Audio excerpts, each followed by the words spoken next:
Bonjour à tous. Des peines de 6 à 20 mois de prison requis contre les 9 CRS chalonnais. Pour rappel, les policiers de la brigade de Chalon-sur-Saône comparaissaient depuis lundi devant le tribunal correctionnel de Paris. Ils sont accusés d'avoir roué de coups des manifestants en 2018 en marge de l'acte 3 du mouvement des Gilets jaunes. Une scène particulièrement violente qui avait fait le tour des réseaux sociaux. Le verdict est attendu le 17 mars prochain. Certains encourent jusqu'à 7 ans de prison et 100 000 euros d'amende. Le Premier ministre en déplacement dans le Jura hier, Sébastien Lecornu s'est rendu sur les centrales hydroélectriques de Vouglan et du Saumortier pour évoquer entre autres la future politique énergétique de la France. Le chef du gouvernement a notamment annoncé la relance du nucléaire avec la production de 6 nouveaux réacteurs EPR d'ici 2030, le retour de l'hydroélectricité ou encore le déploiement d'éoliennes offshore en mer à horizon 2035.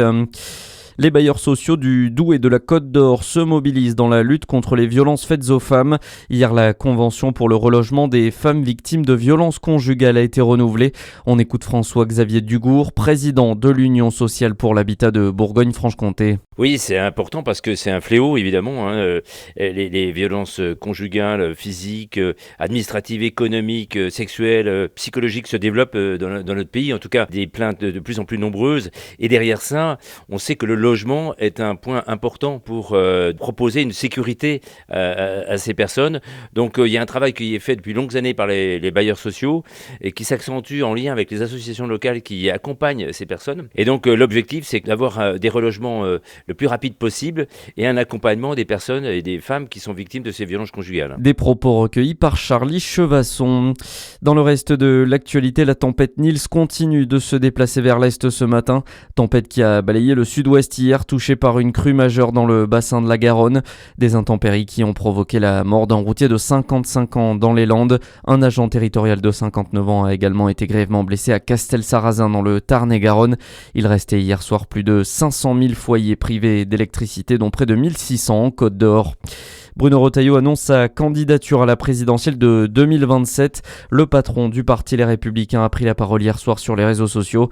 Il a affirmé qu'il serait le président de l'ordre, de la justice et de la fierté française.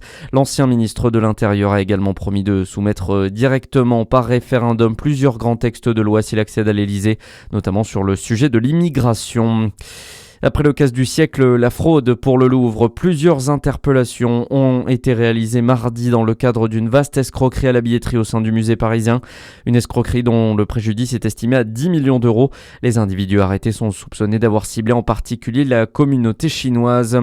Et puis un mot de foot avec la suite de la 21e journée de National ce vendredi.